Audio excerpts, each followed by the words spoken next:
society. And in recognition of AAPI Heritage Month, the Office of State Human Resources is pleased to invite everyone to attend our session today. And again, we're very pleased to have Dr. Marlene Kim to present to us today. But before we do that, I'd like to do a little housekeeping.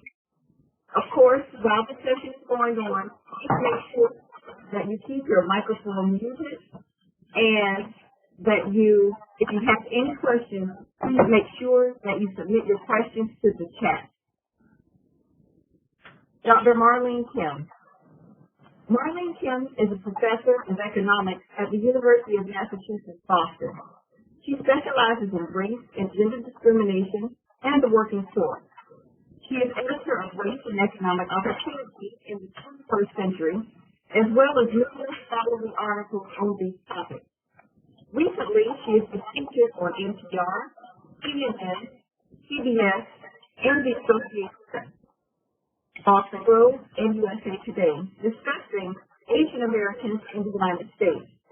She serves on the editorial board of numerous scholarly journals and holds a PhD in economics from the University of California. At this time, I'm going to show a video, and at the conclusion of the video, I'm going to turn the program over to Dr. Kim, our speaker for today.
Dr. Kim? Yes. Good morning. Good morning. I'm so glad that you're here today, and I'm going to pass the globe to you so that you can begin your presentation. Again, welcome on behalf of the Office of State Human Resources. Thank you. Thanks for the wonderful introduction and for having me here today. Violence against Asians in the U.S. has caught the attention of the public and the media recently. We will be talking about this today. I'll also be talking about the fact that violence against Asians is not new. What's new is that the media is now portraying it, unlike previously. That historically, there's always been animosity towards Asians in the U.S. and outside the U.S. And that historically and today, there has been racial bias against Asians. Asians are a diverse population. We're not doing as well as commonly believed. And Asians, like other racial and ethnic minorities, fit into a tapestry of racial violence and bias, along with African Americans, Native Americans, Latinos, and Latinas. I'm going to give you an overview of these points by talking about my own family. My family history illustrates the history of Asians in the United States. I'm fourth generation Japanese on my mother's side and Korean on my father's side. This is an unusual mix because the two countries still hate each other. On the Korean side, my grandmother's father worked on the railroads in the U.S., building the railroad from Santa Cruz to San Francisco. This is a very similar job to what many Asians did in the 1800s. They worked on the railroads. Many were Chinese, a few were Japanese, and then there were Irish. The Asians were paid 30% less than the white workers. The Asians worked on the western part of the Transcontinental Railroad. And when this was completed on May 10th, 1869, when the golden spike was driven to connect the east and western sides, no Asians were present at the ceremony. We were not invited. And by the way, Asian American and Pacific Islander Heritage Month is in May because of the completion of this railroad at the time. The work was very dangerous building this railroad. You had to tunnel through mountains, and you used explosives to do this. Workers were lowered down sheer cliffs on mountain faces, on ropes. Sometimes they were lowered in baskets to drill holes and set explosives. In the winter, snowstorms, sometimes 18 feet high, drifted through the mountains. Many workers froze to death. Some fell to their death. Some were buried by avalanches. There's no record of the number of those killed building these railroads. There's not even records of the number who was employed or who was employed. But it's thought that hundreds, if not thousands, died. Asians back then were invisible and unknown. Like many immigrants, Asians took dangerous and low-paid jobs that many immigrants and many poor people took, that others were not willing to perform. My grandmother's father, the one who worked on the railroad, lived through the San Francisco earthquake in 1906. This destroyed San Francisco, and it destroyed Chinatown as well. What a lot of people don't know is that San Francisco did not want to rebuild Chinatown because it wanted to get rid of the Asians. San Francisco's Chinatown was only rebuilt after the Chinese government complained and intervened. On my mother's side, the Japanese were interned in World War II. My mother was a child at the time. Her family, like many Japanese Americans during the war, lost everything. My grandfather, on the Korean side, was a miner as a child.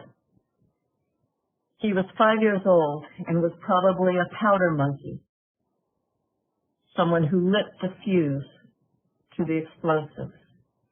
He told me that kids were hired to crawl into small places in order to get the last bit of coal. I couldn't find a photo of an Asian miner who was a child. This one depicted is 8 years old. The one here is Korean, but obviously an adult. My grandfather said that there was a terrible accident where he almost died in the mines. That would have been in 1914, when he was 5 or 6 years old, and many indeed died in that explosion. The town where he mined is now a ghost town. No one lives there. But once there was what was called a Jap town, when the coal companies imported the Japanese to mine the coal. And once there was a Coon town, where the blacks lived. Towns in the early 1900s were segregated. Even the cemetery is segregated. The Asians have their own section. A new treatment plant in this area meant that there was an archaeological dig and study performed.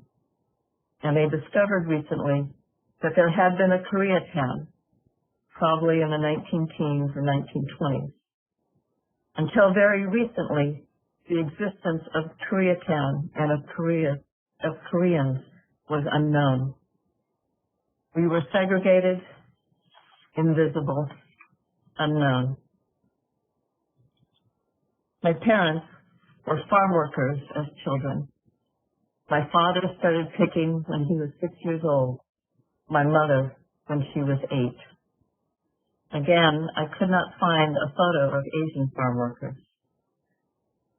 The raisins that you eat, the grapes are picked by children, and children lay the grapes out in the sun on trays so that they can dry. The children aren't paid to lay the grapes out when they do this work. And the raisins are sun-kissed by kids. My grandfather, the child miner in Wyoming, lived near a town that is famous for its massacre of Chinese miners. But before I tell you that story, I want to tell you a backstory about U.S. immigration, which is very schizophrenic when it comes to immigrants. The United States is land rich and labor poor. It has lots of land that it bought, stole, or took, and it needed people to settle the land. So we had the Homestead Act. We told people to go west, young man, to populate the land. France let its prisoners out of the Bastille in order to populate New Orleans. And of course, we enslaved Africans and sent them here to work the land. We did want the poor, the hungry, and the yearning to be free when we needed labor. But when we didn't need labor, we slammed the doors tight. So the story of Asians in the U.S. begins in the 1800s, when the U.S. wanted railroads built, and the railroad companies needed workers. So they imported the Chinese to build these, as well as tens of thousands of other workers. But in May 1869, when the Golden Spike was driven, tens of thousands of Chinese, Japanese, and other workers suddenly had no jobs. At the same time, gold had been discovered in 1848 in California. So people came to California prospecting for gold from all across the U.S. and from all over the world, including China and from other Asian countries. But by the late 1850s, much of the gold that was easy to find had already been found, and companies were mechanizing their gold mines. So we didn't need miners competing for gold. We didn't need workers competing for jobs. The Chinese and the Asians looked different and ate different foods. This led to an explosion of violence.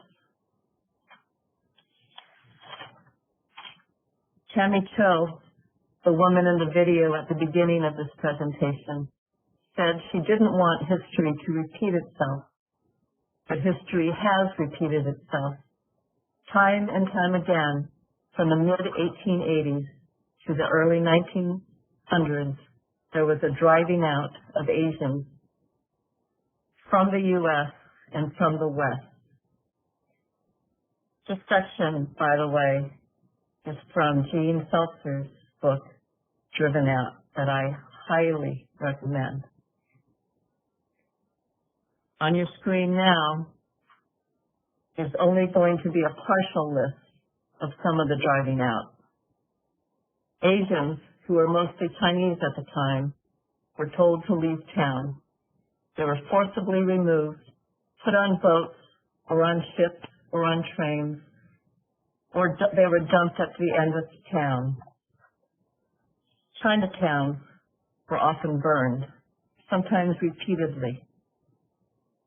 This driving out happened in hundreds of towns, mostly in the West, but as far as Atlanta, Georgia, Kansas, and even Mexico.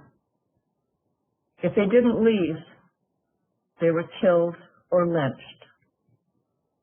Some died from exposure after being driven out of their homes. One person in Washington State went crazy. It first began in mining in 1849. Chinese miners found gold, so a gang of white miners came, assaulted them, and took over their claims. In 1852, 60 white miners went to the American River in California and assaulted 200 Chinese miners. Then they went to another part of the river and assaulted 400 more miners and took over their claims. This happened all over. Sometimes the aggressors burned the tents of the Chinese and their tools and the area that the Chinese lived. Other times they dumped the tools in the rivers. In 1852, in Jamestown, California, at a miners' convention, they resolved that no immigrants from Asia, Polynesia, or South America be given citizenship. In 1854, at an open meeting in Placer County in California, the miners voted that no Chinaman be allowed to hold a mining claim in that area.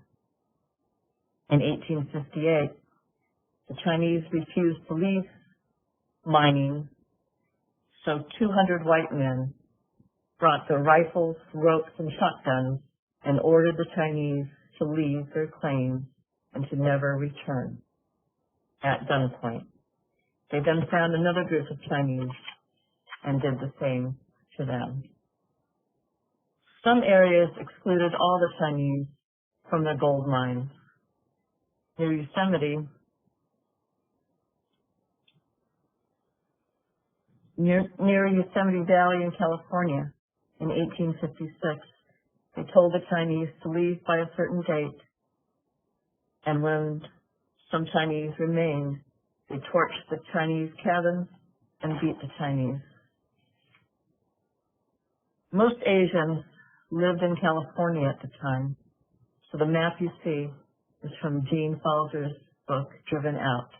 It shows the locations in California where all of these occurred. She refers to the driving out as ethnic cleansing and pogroms, and you can see why. In Los Angeles in 1871, an angry mob gathered in Chinatown. They dragged the Chinese out of their homes. They beat them, tortured them, jeered at them, shot them, lynched them. 16 men and 1 woman were hung. This included 1 male doctor and 1 14-year-old boy. 2 others were knifed and killed. Some were dismembered. Some were hung after they had been shot and were already dead. The mob looted the buildings in Chinatown. They robbed the homes and people of their cash, their gold, even their clothes and furniture. They cut 1 man's finger off. What incited this? the mob wanted the Chinese to leave the city. Chinatown, by the way, at that time, was also known as Nigger Alley. In Chico, California, in 1877, white workers torched the Chinatown.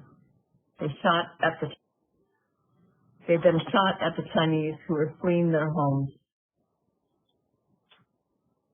when their homes were burning.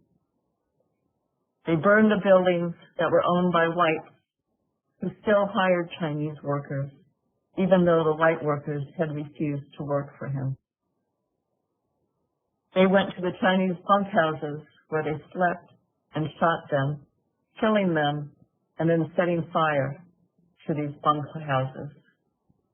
They told the employers to fire Chinese, and businesses were set on fire when the employers refused. In 1878, at a county convention, they voted to exclude all Chinese from the town of Chico. As I mentioned, Rock Springs, Wyoming had some of the worst violence in 1854. This is near where my grandfather was a child miner decades later. When you mined back then, you were paid by how much coal you produced. So working in an area of a mine with a lot of coal was very lucrative and sought after. On this day, 2 white miners were working in a coal-rich part of the mine, and they took a lunch break. A supervisor didn't know that they were working there. So during the lunch break, he put 2 Chinese workers in the same area. When the white miners came back from the lunch break, a fight broke out. The Chinese were then told to get out of town within a certain amount of time. I believe it was 4 hours. But then people changed their mind and told the Chinese to get out within an hour. A mob formed. They went to Chinatown and they shot at the Chinese and burned Chinatown down. They literally drove the Chinese out. Estimates of the dead vary, but it was at least in the 30s of the dead. But this is an underestimate because some were never found in the fires when the Chinatown burned down, especially when people hid from the mob. Chinatown was never rebuilt. This pattern was repeated all over. The Chinese and the Asians were told they had to leave by a certain date and time, and if they didn't leave, they were brought to the railroads, to ships, or to the edge of town, or they were killed, shot at night, or hung. Chinatowns were usually burned. Sometimes an incident provoked this, such as in Rock Springs in Wyoming. But sometimes people in town just decided to drive out the Asians and the Chinese.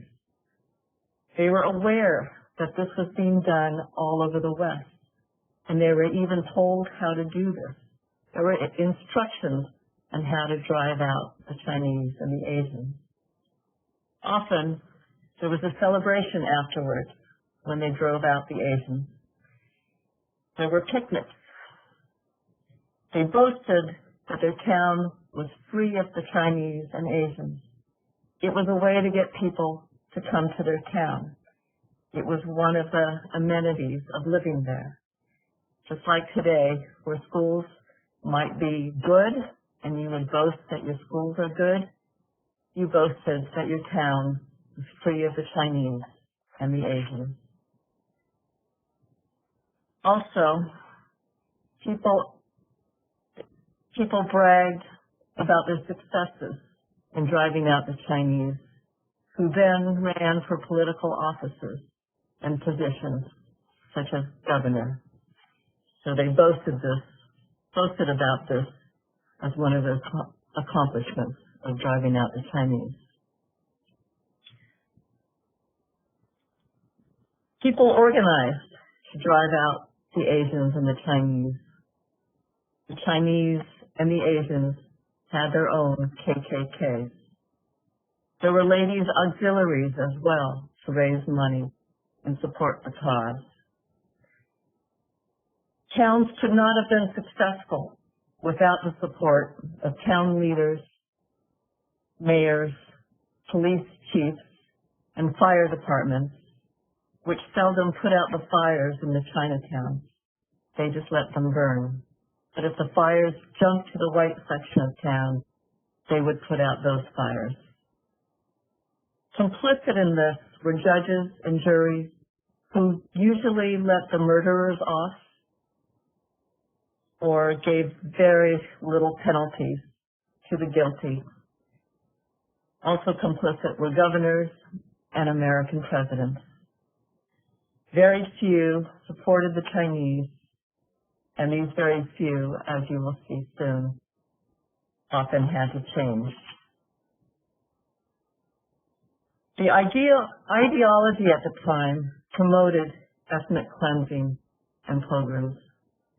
The Chinese and the Asians were seen as an inferior race. In the 1800s, they were characterized as depraved heathens, since they were not Christian, as opium addicts, as savage, sinful, and lustful. They carried syphilis and leprosy. Their fruits and vegetables that they sold were contaminated with leprosy and their own excrement. Chinatowns were described and depicted as dirty and diseased, so that they should be burned down. Other tactics were used as well in order to sway business owners who sometimes wanted to retain the Chinese workers because they depended on them.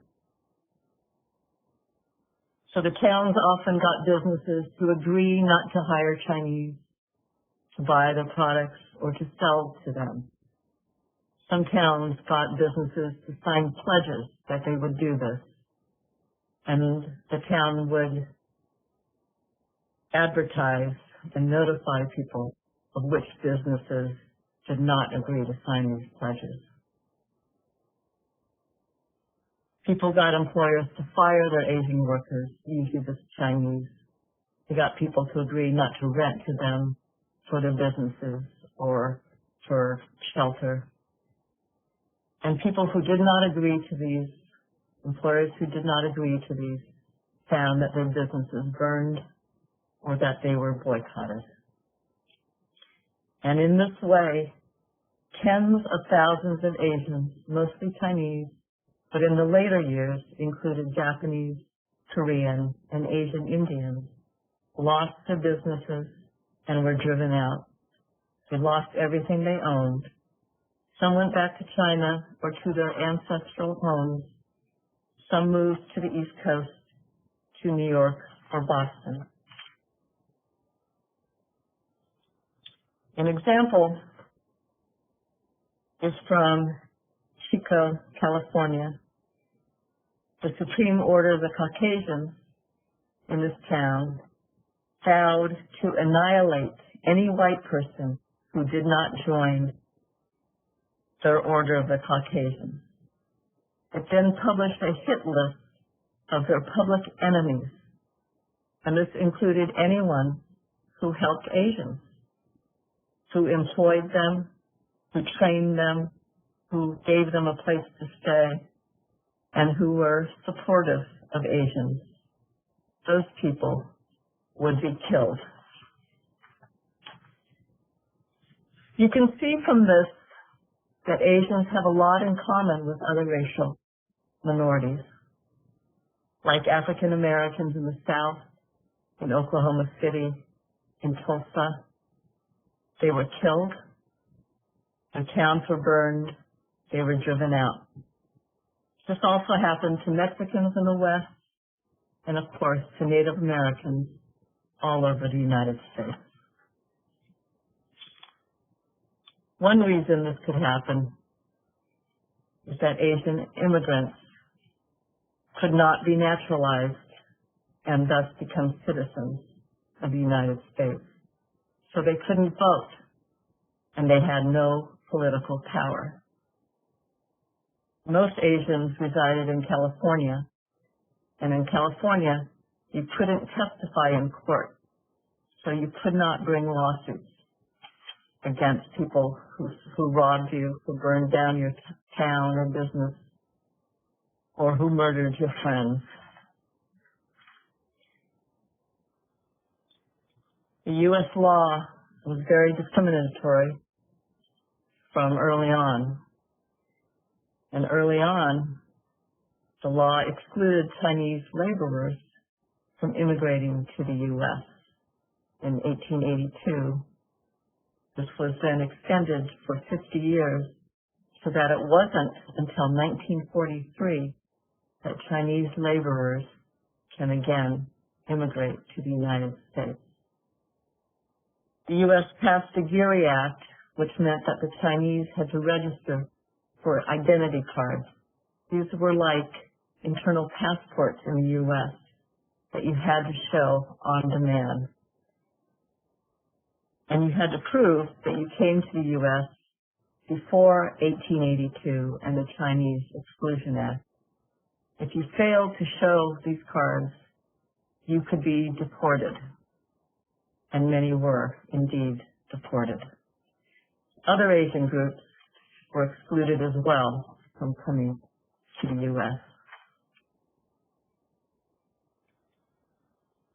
Many states and cities passed their own discriminatory laws as well. In California, the foreign miners tax was especially insidious because often people pretended to be tax collectors and demanded the Chinese miners and the Asian miners to pay them the tax. So Chinese miners often had to pay this foreign miners tax multiple times to people, both official and pretend tax collectors. And if they didn't pay the tax or they didn't have the money, they could be robbed of their tools and their valuables, or they were even killed. So this gave license to rob and kill Chinese and Asian miners. The Alien Land Law in California also prevented aliens and non-citizens who were Asian and Chinese to own their own land. This was also passed in many other states as well in the United States. So my relatives in this country could not own land.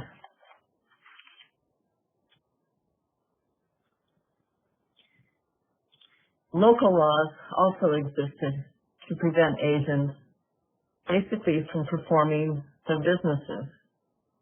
So in San Francisco, laundries could not be in wooden buildings, even though most houses and places and businesses in San Francisco were made out of wood.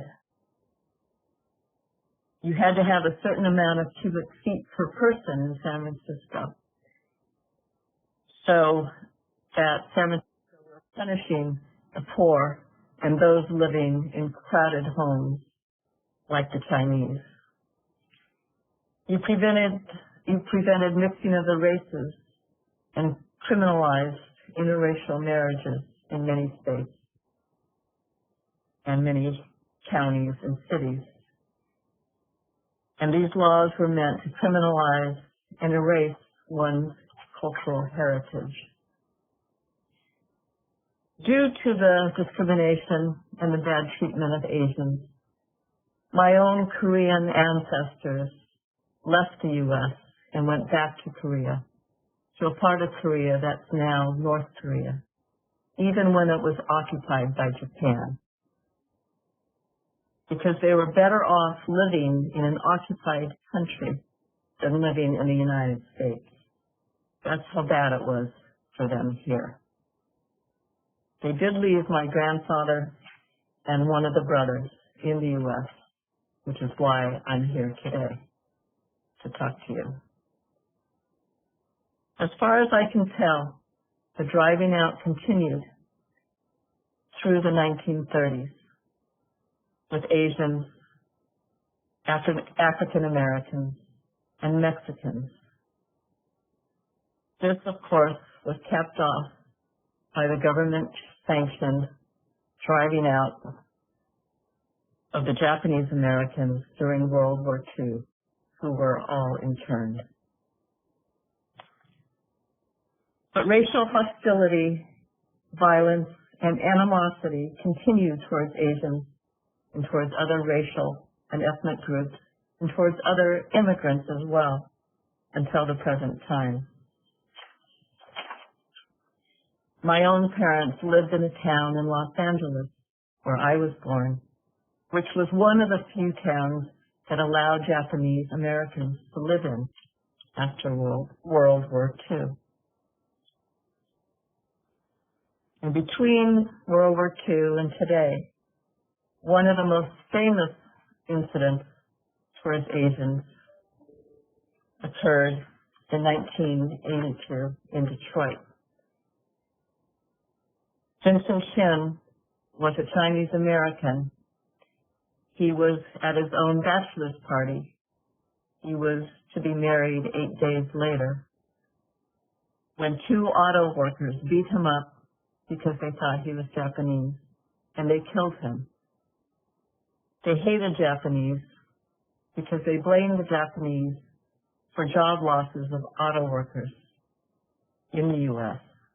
due to the Japanese auto companies' success in this country. So from this, I hope you now understand that hatred and violence towards Asians is not new, that discrimination has been historical, and it often occurs during economic downturns and economic upheavals.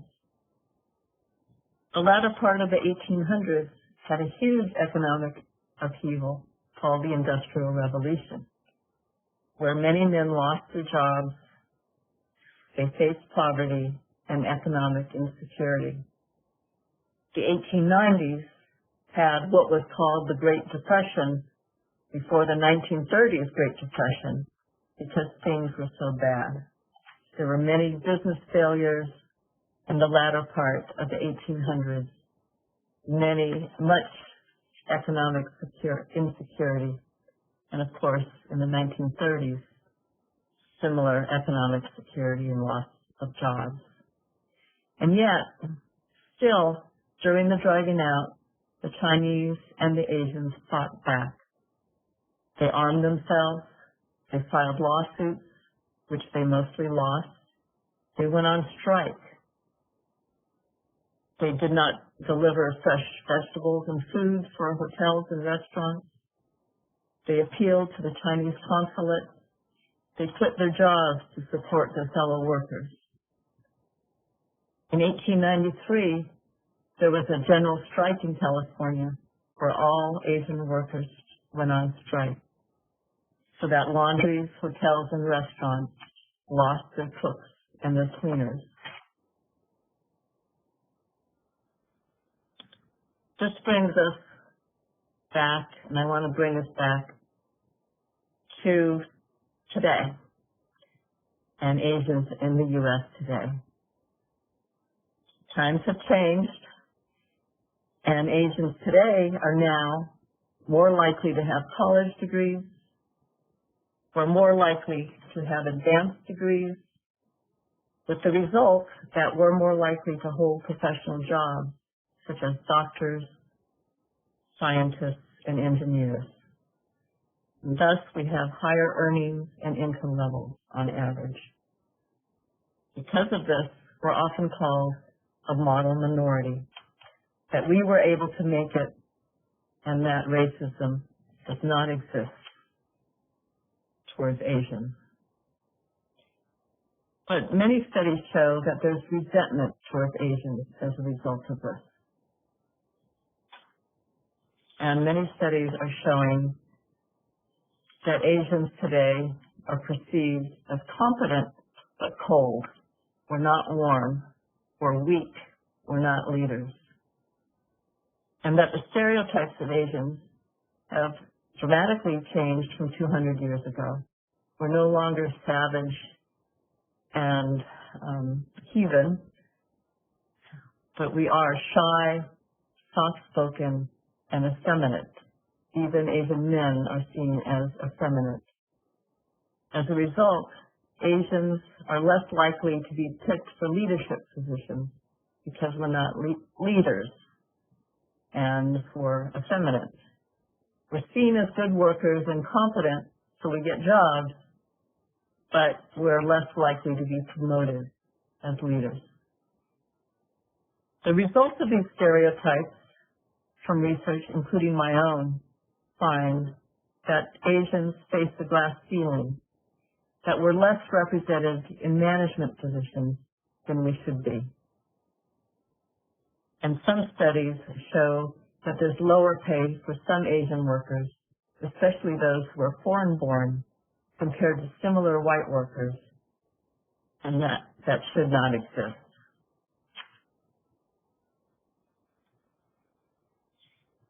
In addition, Asians are a very diverse population. We have the most inequality among all the races. We're in fact bimodal. There's a big group at the top and a big group at the bottom. The big group at the top includes Asians from India and from East Asia, such as Japan.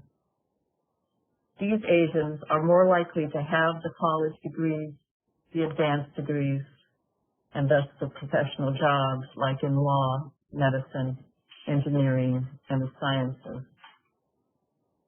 As a result, these Asians tend to have higher incomes than average, lower unemployment rates, and lower poverty rates.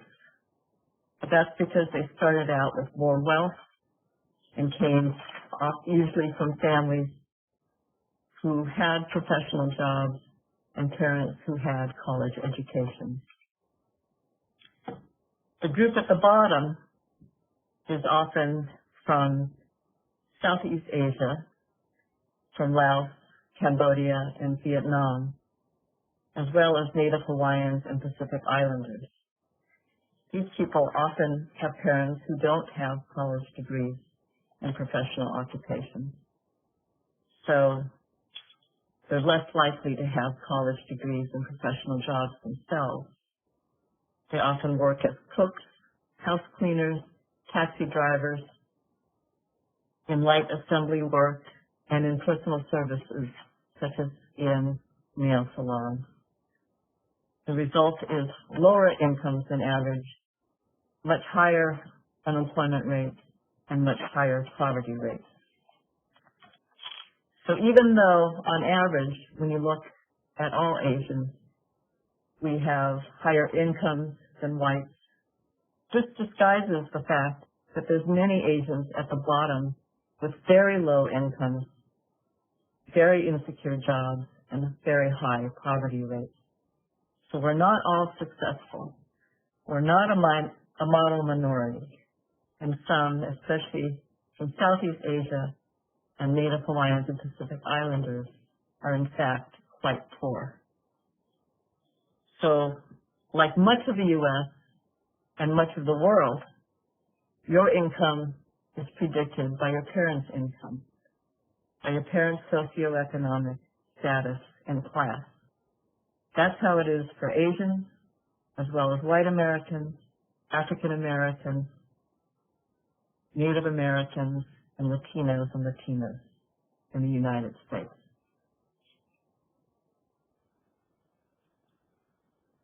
I want to conclude by saying that Asians in the U.S. have been treated like other racial and ethnic groups, like African Americans in the South, Native Americans all over, and Mexicans. We were driven out. Asian Americans are like everyone else. We're just trying to feed our families and have a better life.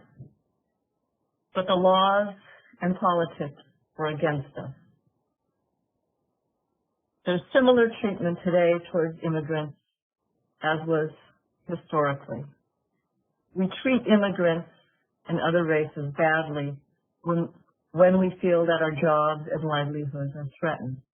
We use race to take this out on others. We take out our economic insecurities on others. And that we need to think about our immigration policies in the U.S.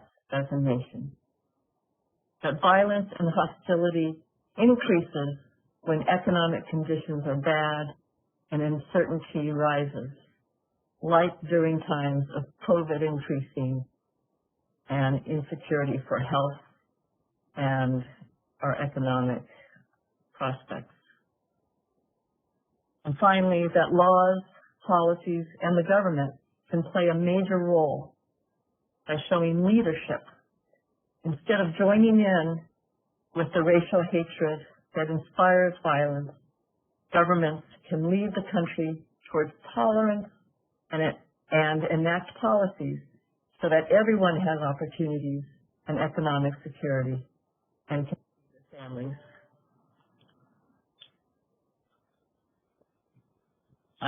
There's some reading if you want to learn more about the driving out. I suggest the first book, and Su Chen Chan's book has an overview of a lot of other things. I have been talking for a very long time, so I welcome any questions. Thank you so much for that. I could ask you 1,000 questions right now.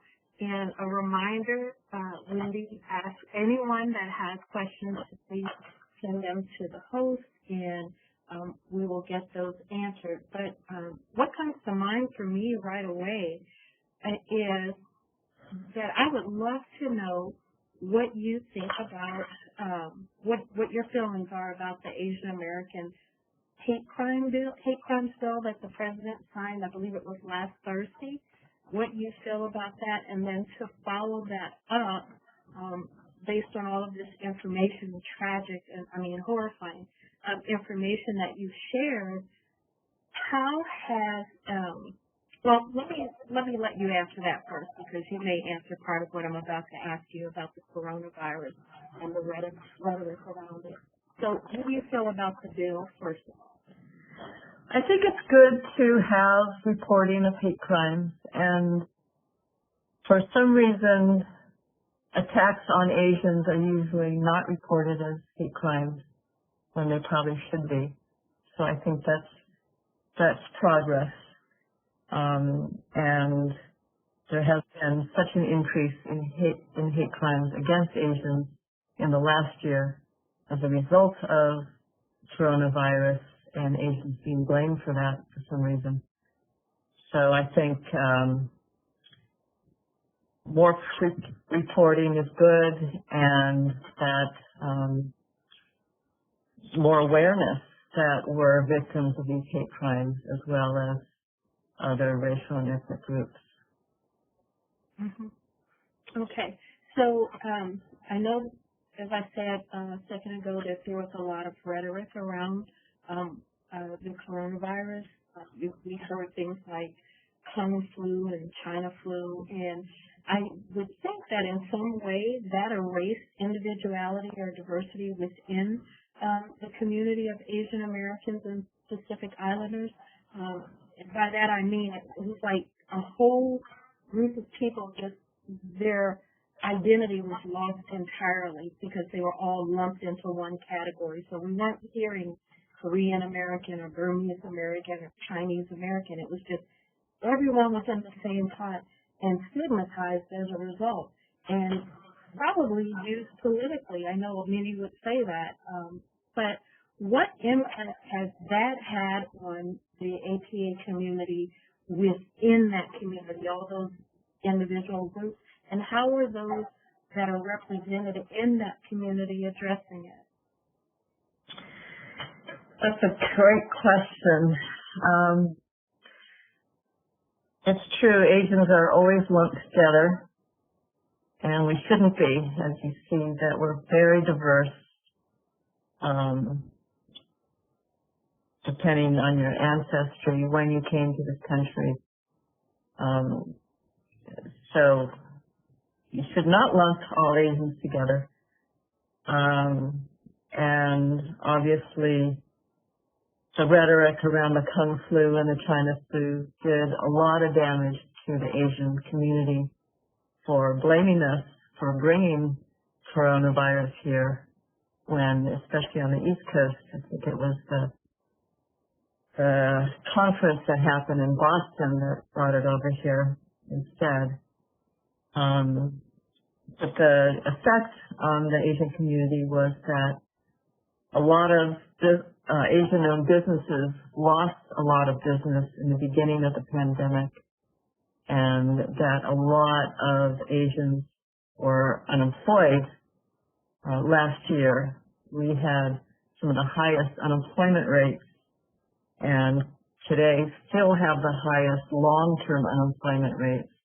That means people who have been unemployed for over half a year or longer tend to be Asian. So it has devastated the work of Asians.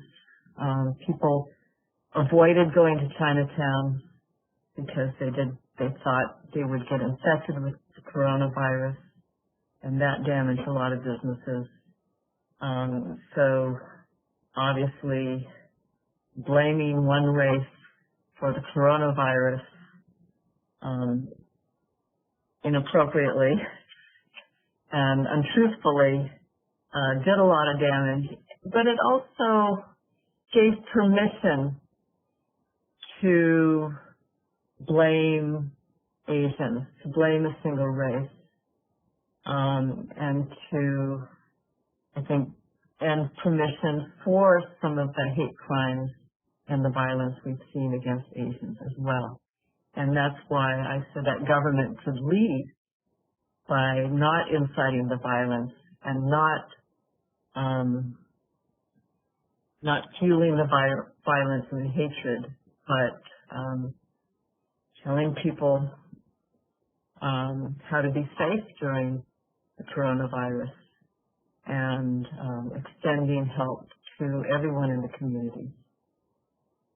That's a great point. And the way these viruses, I'm getting off on a tangent, but the way these viruses are named, it could be any group, and this tragedy could repeat itself, by using the name. So I'm glad you mentioned that. And you just reminded me of another impact, I think, by the Asian American community. There was an episode, I want to say it's called Asian Americans Building America, or something like that. But it's hosted by Kevin Rudd. And they were talking with a psychiatrist, and I wish I could remember her name. She was Asian. And they were saying that because of the virus, the pandemic, more Asian Americans are seeking mental health. And they've seen some of the highest numbers of suicide occur in the Asian American community, especially among older adults and women. And the psychiatrist, she added that in light of all of the attacks that were happening that you showed at the beginning of your talk in that beautiful presentation Ryan, my colleague, put together, that anti-Asian hate speech and all sorts of things, mental health support is now so needed, and because of stress and duress. So my question to that is, how would you speak to the growing mental health challenges that are being faced now as a result of the pandemic, and what more can be done to address them? It shouldn't be only on your community to address it. Right. I think in the pandemic, throughout the U.S., mental health issues were difficult for most people in the U.S., not just Asians, but definitely Asians in particular, since we were being blamed for the coronavirus. And I think it's important to have mental health available in the languages that community speak, and that has been deficient in the Asian community and could use a lot more help. That's prominent. And being cognizant, aware of the different communities and their cultures and special needs and assumptions as a mental health provider is also important, because different cultures, have different assumptions, different traditions about stress and reaching out for help and going to see a mental health counselor. And that should be taught, and people should be aware of that. But also just providing help in the languages, in the businesses that were able to get loans, for instance. That information was not available in many Asian languages, so a lot of businesses did not apply for those. And some community groups were trying to help businesses apply for them and translate the forms for them. But that should be something that the government provides, not just community groups. Mm-hmm. Okay, and so with that said, what's your advice to all of us? And then I think after this question, we have one in the chat. What's your advice to all of us in better engaging with and supporting Asian Americans? And what can we do to assist the community that is clearly hurting deeply now? And how do we go about building allyship and encouraging more tolerance and inclusion? Just making even our workplaces, state government, making it more pan-Asian conscious. Okay, that's a great question. It's interesting because after the Atlanta attacks, I've noticed that more people were saying hi to me and just reaching out. I think historically, for some reason, there has been misunderstandings among the races. And I even got a hate email from someone saying that I was wrong in my research and that Asians did not face discrimination and were not suffering, and pitting races against each other. And that has historically been done, especially, I know in LA a couple decades ago. So I think it's important to educate people that Asians are just like everyone else and are victims of the violence and hate crimes and racism, and that we have been ethnically faced this ethnic cleansing and pogroms, just like a lot of other people have. And to understand that and reach out, I think the governments, again, could have literature in the languages of the Asian populations, and which is not the easiest because there's a lot of different languages. That's really helpful.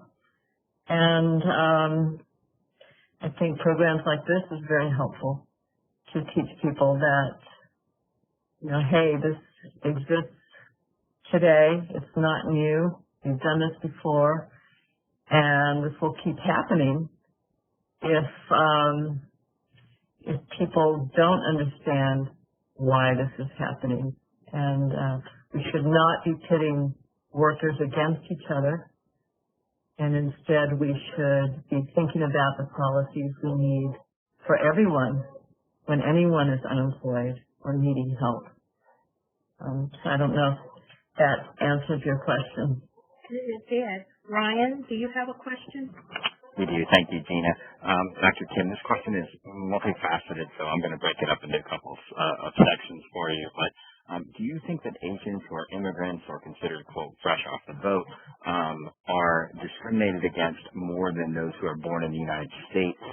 Do they have more opportunities for those who are born in the United States? Are there less opportunities? What does that look like in terms of those who are immigrants versus those who are born here in the U.S.? My own research and that of others find that immigrants,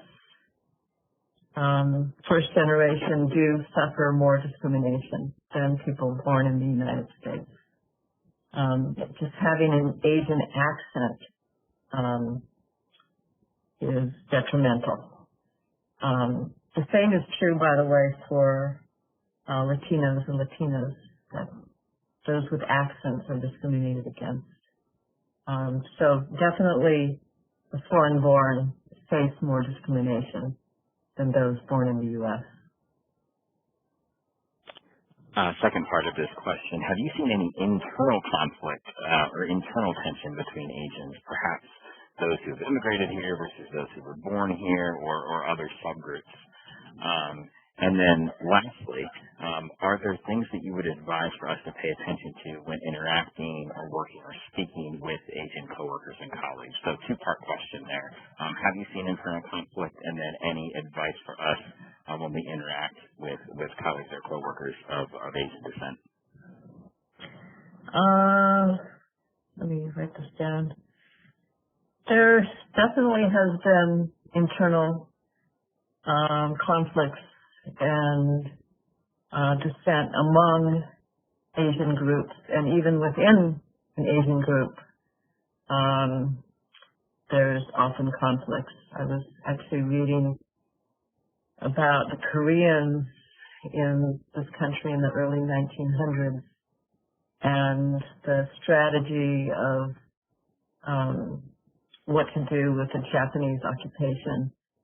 And there were factions even among the Koreans in the U.S. about should you take military action, should it just be education. So often there are internal disagreements and conflicts. And in this country, definitely among the different Asian groups, there's disagreements as well. And among individual Asians, there's disagreements, just like any other race, whites or African Americans. There's not always a consensus on things. So definitely, in terms of advice for colleagues and coworkers, you can understand that some Asians are actually very afraid to leave their homes now. They're afraid they will get attacked. Because Asians are seen as weak, and Asian women especially, women are seen as weak, so Asian women are especially seen as weak. I think Asians are more likely to be attacked even without COVID, so understanding that Asians are more likely to be victims and may need recovering from being attacked and have PTSD, for instance, if they've been attacked, and allowing them medical leave to recover from that, or the trauma of that, or of a family member who's been attacked, is helpful.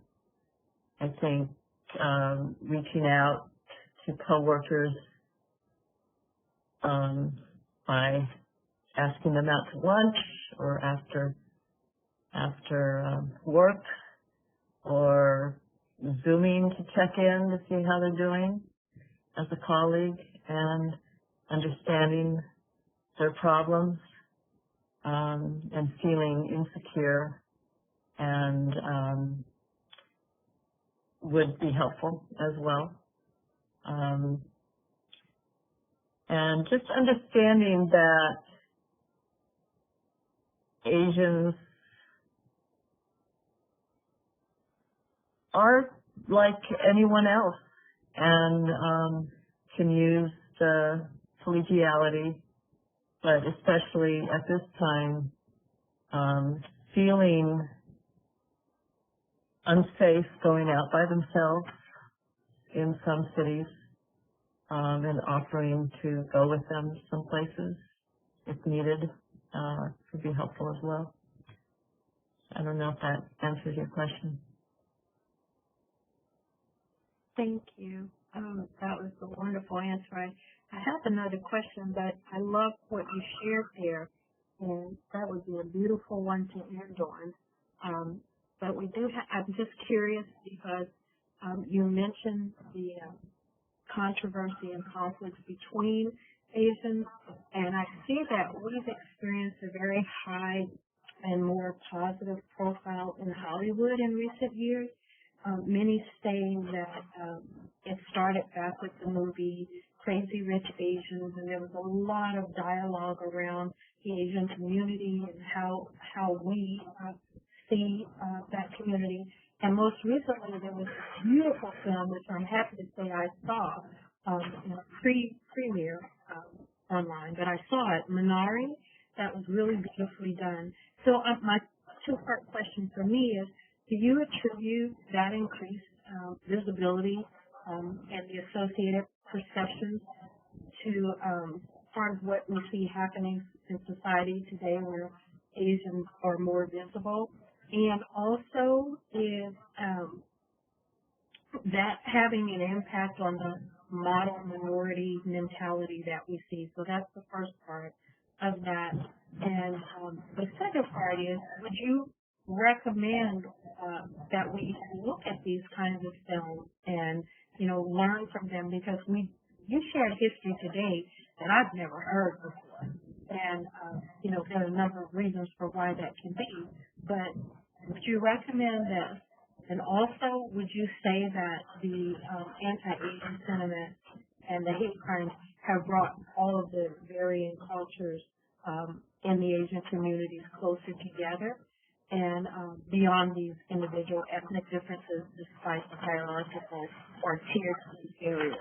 So two parts, but just answer my questions, and then I will let you wrap it up with something beautiful that adds to what you just shared and giving us advice for how to be better and do better. So, good question. I remember when Crazy Rich Asians came out, and I actually had read the book before it came out, and I was one of those who was actually really happy that a book about Asians could be a bestseller and that a Hollywood movie was made about it. And I actually went to see it with my father. And I remember thinking at the time that, it's odd because the first movie about Asians that is a Hollywood movie is about rich Asians. But, of course, that had to be to appeal to the masses. But it was a breakthrough that there could be a Hollywood movie about Asians that was successful. And I remember at the time the Asian community was telling everyone to go see it because if people did not see that movie, there would never be another movie about Asians produced again, because that was the test, so that there was a lot of pressure on whether that could be successful. And I think because it was, other movies are being made about Asians as well. But obviously that shouldn't be the case, that one movie stands for all Asian movies. But that is what happened. I think that it's a shame that people don't know about the history of Asians, and that people who went through that history were not able to write that history because they did not have the education and the means to write it. And that's part of how we bury history and bury this part of the Asian story, because the people who lived through it couldn't write it. And but that's why, frankly, I'm here today, so that people do know of this history, which most people don't. I think Asians have become more visible, not just because of that movie, but I think the violence against Asians have made us more visible now in the media, and the media has been carrying more stories about Asians as a result. And what I've seen is that a lot of communities have been supportive of the Asian American community and what we're going through as a result of the violence in the last year, which I think has been very, very positive as a result. And so I think more people are aware that we're seen as more people are aware of the racism towards Asians and are trying to reach out and support us, which I think is very positive. And I think there were marches to support Asians all over the country after the violence that occurred in the last few months. And so I think that support and the education that's going on is very important, so that, again, we don't compete with each other. And I'll just mention that in some of those instances of driving out, there were some Native Americans, some African Americans, and some Mexicans who supported the Asians in some instances. And that was very powerful. And but there were also instances where they went with the whites and drove out the Asians. So I think to the extent that we can all educate ourselves that this has happened over and over again to all the races, and that we shouldn't let it happen, and we should be united in supporting each other, that's the outcome that I think we need to reach and to aspire to. Great. Thank you. Wendy, I'm turning it over to you, Dr. Kim. Thank you so very much. Thank you. Yes, again, Dr. Kim, thank you so much for your time and your powerful presentation today about the minority, understanding Asians in the United States. A very timely presentation, and your Officer Lunch and Learn for us. At this time, I would like to find out if our Director of Diversity and Workforce Services, Nancy Astrike, if you have some comments or anything that you would like to make today, Nancy. You're unmuted if you'd like to make any comments. Okay. Thank you, Wendy. Just in closing comments, Dr. Kim, on behalf of the state of North Carolina and specifically the Office of Human Resources, we want to thank you for spending some time with us today and bringing this very important story to the forefront. Your presentation was outstanding, fact-filled, also very powerful in the message that you send about understanding Asians in the United States. So we are very pleased and very grateful that you would be here with us today as we continue to recognize the Governor's proclamation for Asian American and Pacific Islander Heritage Month. So thank you again. Thank you to our team for bringing this session to everyone at the state of North Carolina and the human resources community. And thank you also to all of you that took your time today at lunch to tune in and listen to this very important and engaging presentation by Dr. Kim. So we appreciate you being with us today, and we look forward to other lunch and learn events that we have planned in the near future. So we know that we will be talking with many of you very soon. So again, Dr. Kim, again on behalf of the state and the Office of State Human Resources, thank you very much for being with us today. And Wendy, I will turn it back over to you. Thank you, Nancy. At this time, I would like to conclude our presentation for today.